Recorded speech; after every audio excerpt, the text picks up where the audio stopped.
I don't think that you have any insight whatsoever into your capacity for good until you have some well-developed insight into your capacity for evil.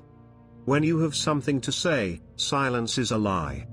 To stand up straight with your shoulders back is to accept the terrible responsibility of life, with eyes wide open. It means deciding to voluntarily transform the chaos of potential into the realities of habitable order. It means adopting the burden of self-conscious vulnerability, and accepting the end of the unconscious paradise of childhood, where finitude and mortality are only dimly comprehended. It means willingly undertaking the sacrifices necessary to generate a productive and meaningful reality. It means acting to please God, in the ancient language. You're going to pay a price for every bloody thing you do and everything you don't do. You don't get to choose to not pay a price. You get to choose which poison you're going to take. That's it. You can only find out what you actually believe, rather than what you think you believe, by watching how you act. You simply don't know what you believe. Before that, you are too complex to understand yourself. And if you think tough men are dangerous, wait until you see what weak men are capable of. If you don't say what you think, then you kill your unborn self. If you can't understand why someone is doing something, look at the consequences of their actions, whatever they might be, and then infer the motivations from their consequences. For example, if someone is making everyone around them miserable and you'd like to know why, their motive may simply be to make everyone around them miserable, including themselves. If you fulfill your obligations every day, you don't need to worry about the future. What is your friend, the things you know, or the things you don't know? First of all, there's a lot more things you don't know. And second, the things you don't know is the birthplace of all your new knowledge. So if you make the things you don't know your friend, rather than the things you know, well then you're always on a quest in a sense.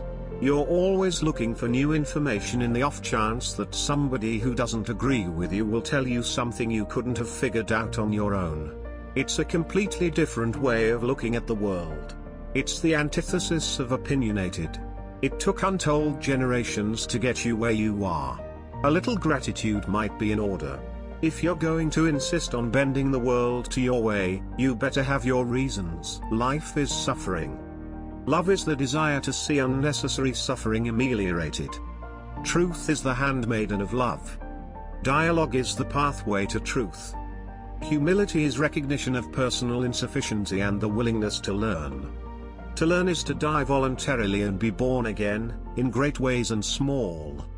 So speech must be untrammeled, so that dialogue can take place, so that we can all humbly learn, so that truth can serve love, so that suffering can be ameliorated, so that we can all stumble forward to the kingdom of God. No tree can grow to heaven, adds the ever-terrifying Carl Gustav Jung, psychoanalyst extraordinaire, unless its roots reach down to hell.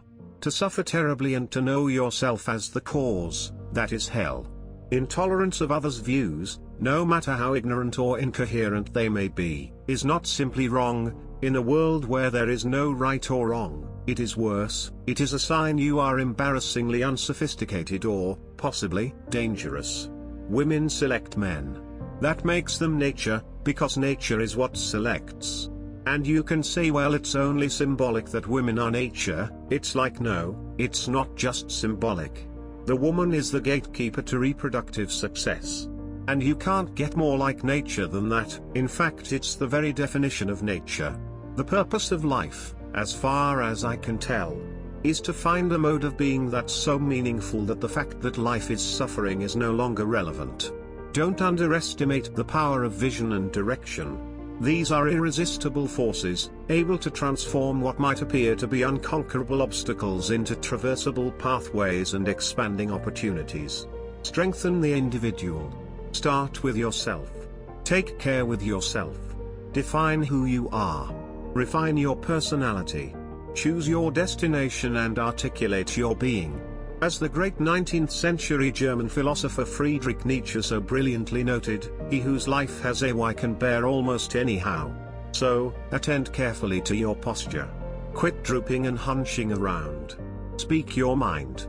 Put your desires forward, as if you had a right to them, at least the same right as others. Walk tall and gaze forthrightly ahead. Dare to be dangerous. Encourage the serotonin to flow plentifully through the neural pathways desperate for its calming influence.